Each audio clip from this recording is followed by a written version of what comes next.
She didn't cry when they handed her the keys, she just gripped them tight like they were something fragile. Not because the house was beautiful, it wasn't, but because, for the first time in her life, something was truly hers. What kind of life begins in a place the world forgot? The bus kicked up a swirl of dust as it pulled away, leaving Claire standing alone at the edge of a narrow gravel road. A rusted metal gate creaked nearby, half swallowed by tall weeds. Beyond it, nestled between overgrown shrubs and tired birch trees, stood the house. Government provided. Technically hers. She adjusted the strap of her duffel bag and stepped forward, her boots crunching softly against the gravel. The house wasn't much, its wooden siding peeled like sunburnt skin, and 2 windows had been hastily boarded up. The porch leaned slightly, and the front steps groaned beneath her weight. But the key fit the door, and when it clicked open, Claire took her first breath as a person with a home. It smelled of mildew and neglect. Dust floated in beams of afternoon light like restless ghosts. The wallpaper had long since surrendered to time. Furniture, 3 mismatched chairs and a sagging sofa, sat abandoned, as if waiting for someone to remember them. A single mattress leaned against the wall in what must have once been a bedroom. She opened every window she could, letting the autumn air roll in. She didn't hesitate. She rolled up her sleeves and got to work. It took hours to clear the worst of the grime. She swept cobwebs from corners, wiped down surfaces with old towels she found in a cupboard, and even managed to get the sink to run after a few stubborn turns of the faucet. Water sputtered and hissed but eventually flowed, cold and metallic. It was progress. By evening, she'd cleaned enough space in the living room to lay out her sleeping bag on the sofa. Her arms ached. Her jeans were streaked with dirt. But for the first time in a long while, she wasn't just surviving, she was beginning. A knock startled her just after dusk. A cautious, deliberate tapping at the front door. She froze for a second, breath caught, then moved toward it. On the other side stood a woman in her early 50s with curly gray-streaked hair, holding a jar of something that looked like pickled beets.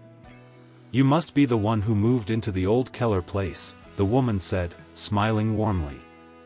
"Name's Martha. Didn't expect anyone to take that house, but I'm glad someone did." Claire hesitated before nodding. "I'm Claire.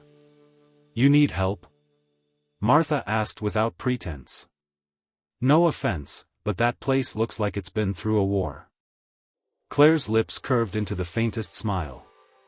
"Yeah. I could use a little help."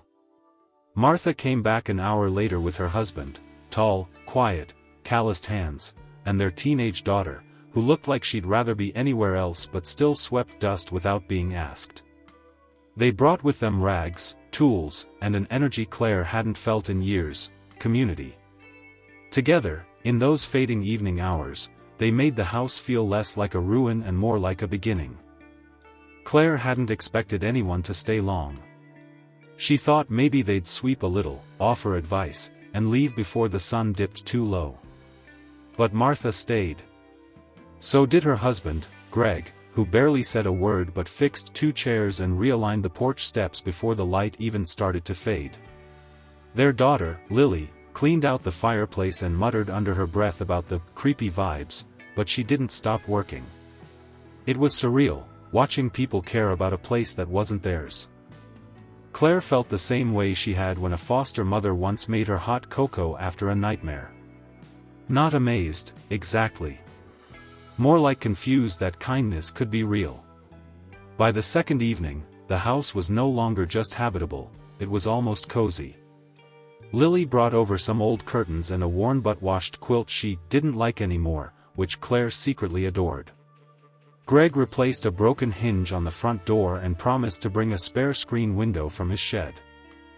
Martha arrived with a bag of groceries: rice, beans, apples, and a loaf of warm cornbread. "You really didn't have to," Claire said, overwhelmed. Martha smiled with a shrug. "You're here now. That makes you one of ours." The phrase clung to Claire all night, one of ours. When Martha invited her to dinner at their house, Claire tried to refuse. She wasn't used to being invited, let alone expected. But Martha insisted, waving away Claire's protests with a dismissive flick of her hand. "Come on," she said. "We've got stew on the stove and too much bread as usual. Lily's sulking because we won't let her get Wi-Fi in the barn. You'll fit right in." The walk to their home took 5 minutes down a gravel path edged with fields and tall grass. Their house stood in contrast to Claire's, a small white cottage with planters full of mums, wind chimes on the porch, and the smell of wood smoke curling from the chimney. Dinner was simple but warm. Stew with potatoes and carrots, buttered bread, and sliced peaches from a jar. They ate around a wobbly wooden table that had clearly seen generations of meals. Claire sat between Martha and Lily, trying to remember the last time she had dinner with people who weren't paid to supervise her. "So what brings you out here?" Greg asked, his voice low but gentle. Claire hesitated. "The house was assigned to me. I aged out of foster care, and they didn't have any more placements or temporary housing.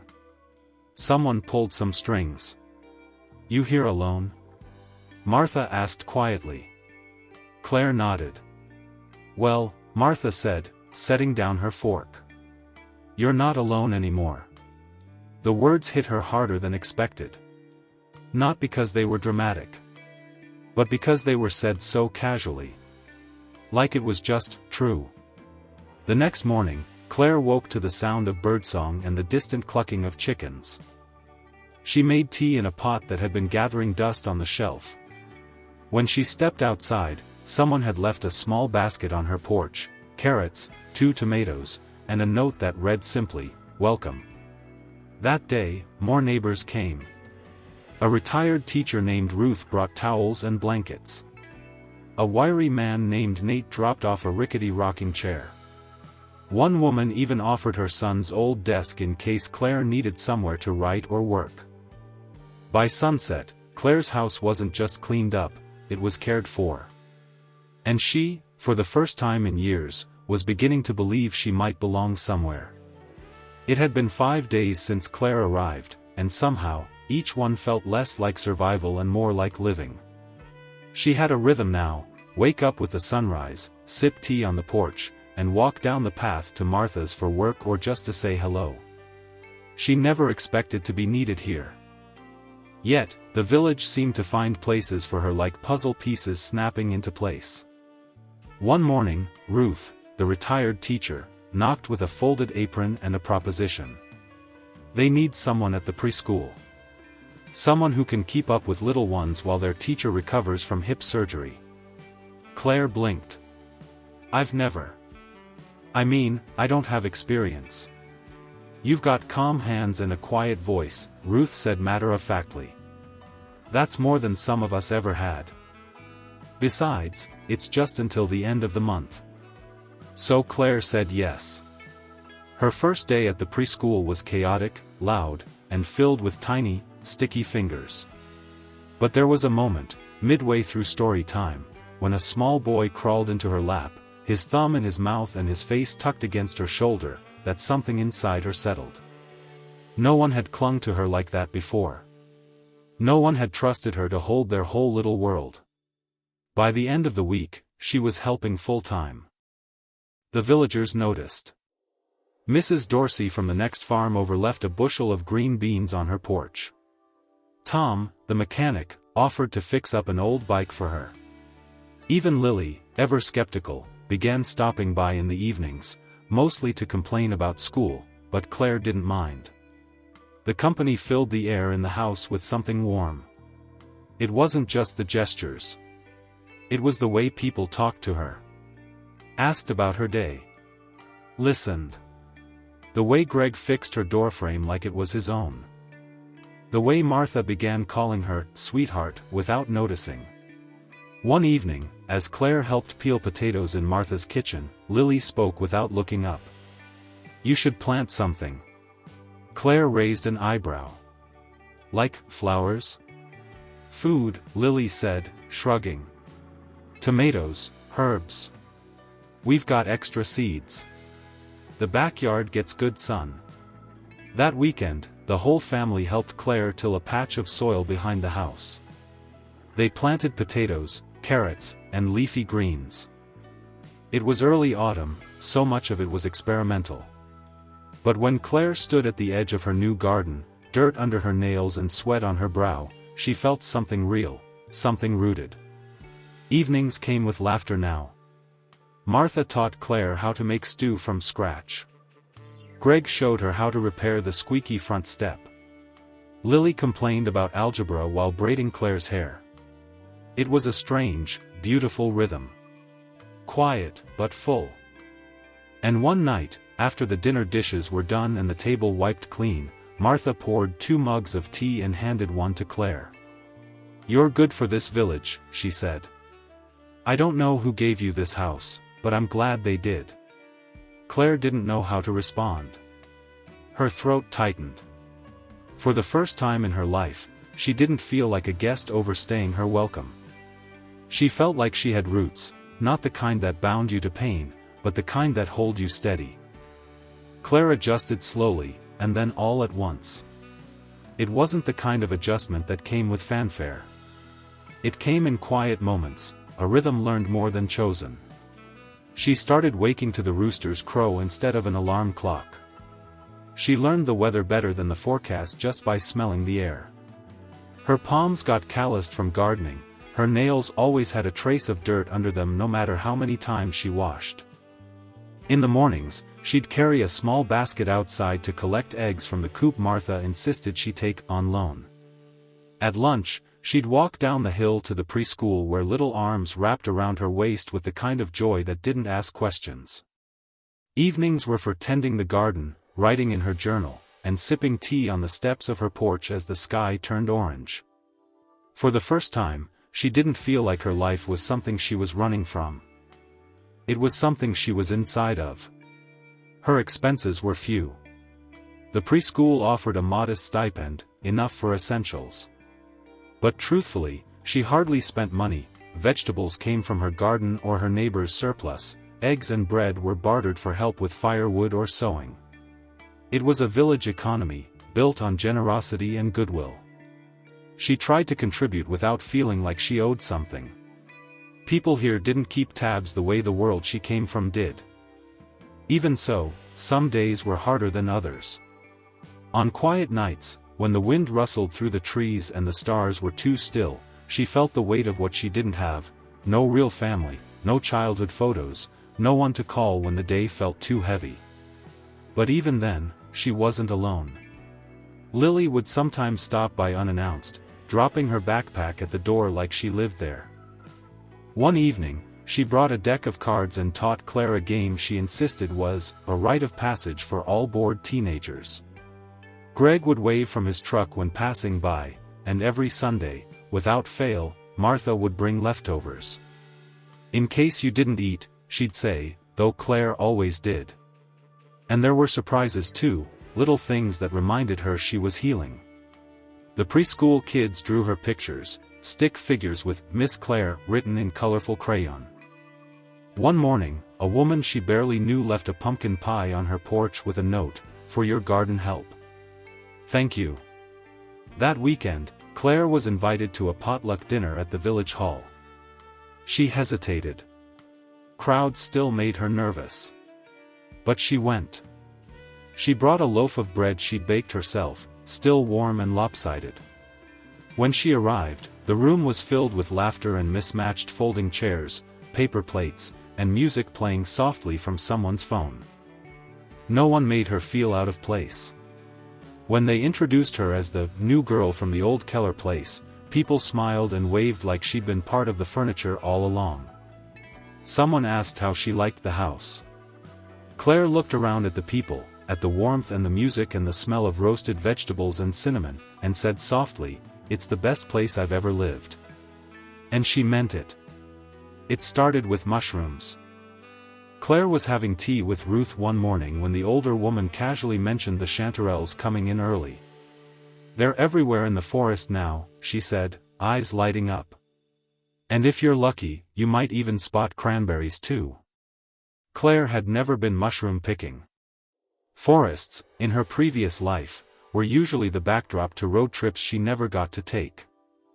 But that afternoon, with a basket in hand and Lily's borrowed rubber boots on her feet, she followed the winding trail behind her garden and stepped into the woods for the first time. The forest welcomed her with silence, not an absence of sound, but a different kind of presence. The breeze rustled through the trees in soft hisses, and small birds chirped somewhere out of sight. Moss blanketed the ground like nature's carpet, and shafts of sunlight filtered through the leaves in long, golden slants. For the first hour, she just wandered, letting the stillness soak into her bones.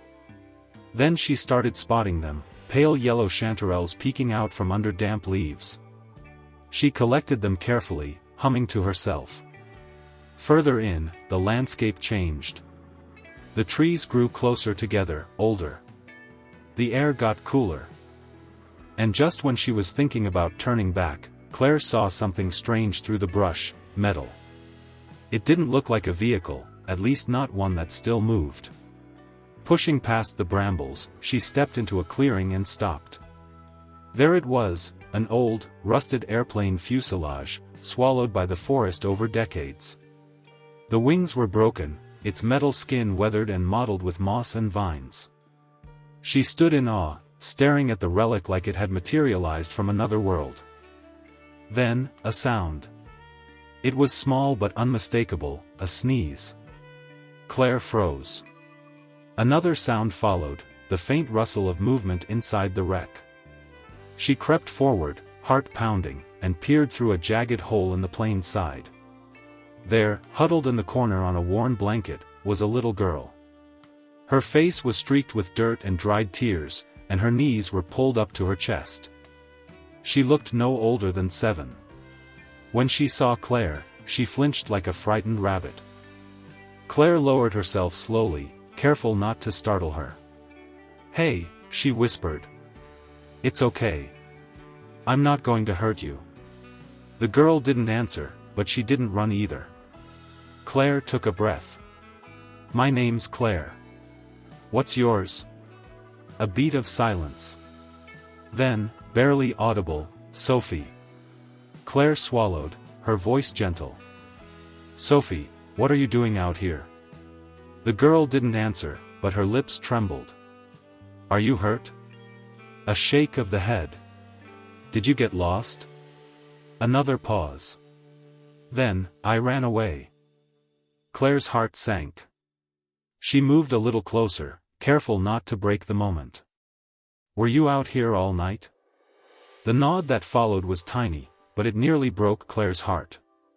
"Let's get you home, sweetheart," she said softly. She pulled off her scarf and wrapped it gently around Sophie's shoulders, then held out her hand. "Come on. I've got food. Warm stuff. You don't have to be scared." The little girl hesitated, then slowly reached out and took Claire's hand. Together, they stepped out of the wreck and into the golden afternoon light, the forest quietly closing behind them like a secret. By the time Claire reached her house, Sophie was shivering. Her small hand was still curled around Claire's, knuckles white with exhaustion. Claire wrapped her in a blanket, set her gently on the couch, and rushed to warm some leftover stew. She stirred it with trembling hands, heart pounding, not from fear, but from something deeper. Something protective. Something maternal. Sophie barely ate at first, too tired to lift the spoon properly, so Claire helped her.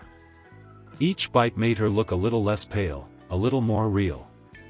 Her eyes, still red from crying, clung to Claire like she was the only safe thing in the world. When Sophie finally curled up under the blanket and dozed off, Claire stepped outside and ran. She didn't have a phone, but she remembered Martha's number from the community board in the preschool. She banged on their door breathlessly, and within minutes, the whole village seemed to stir into motion. Greg pulled his truck out to drive toward the nearby county office. Martha called the sheriff. Nate from the mechanic shop showed up in his overalls, ready to help with a search. News spread fast in small places, and soon 2 cars full of search volunteers rolled into Claire's driveway, followed by a third, this one unmarked, but frantic.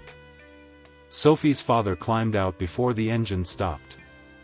He was disheveled, panicked, his eyes scanning wildly until they landed on the open door of Claire's house.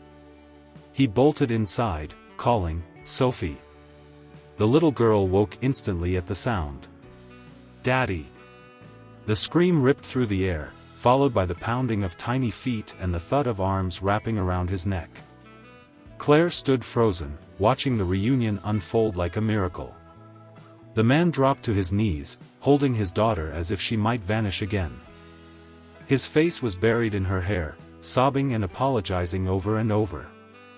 I'm so sorry, baby. I thought you were mad at me," Sophie whispered.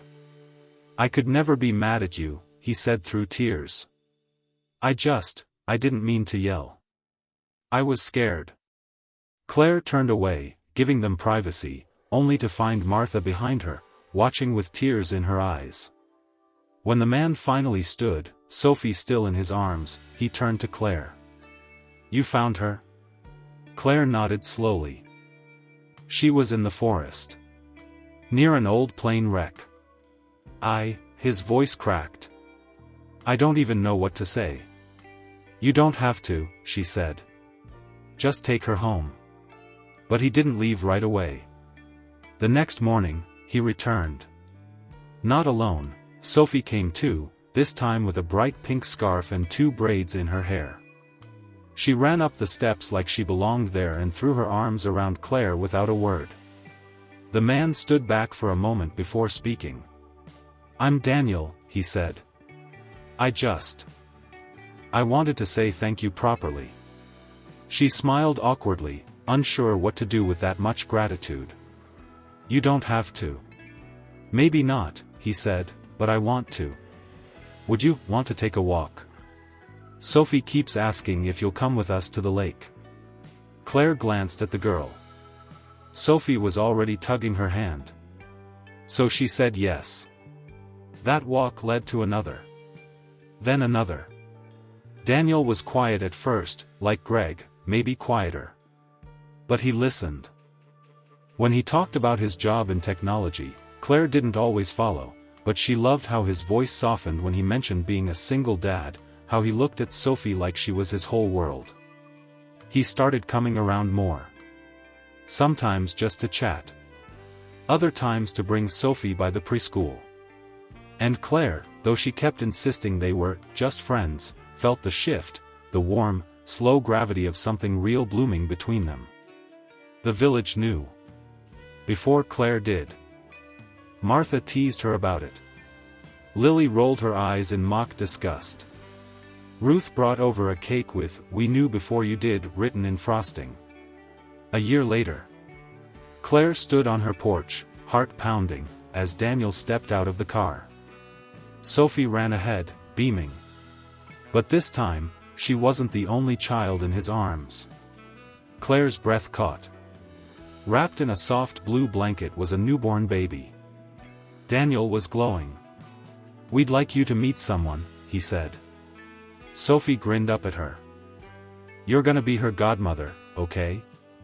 Daddy said your family." Claire laughed through tears. "Okay," she whispered. "Yeah. I'd love that." Martha came out of her house across the road and smiled, as if she'd always known this day would come.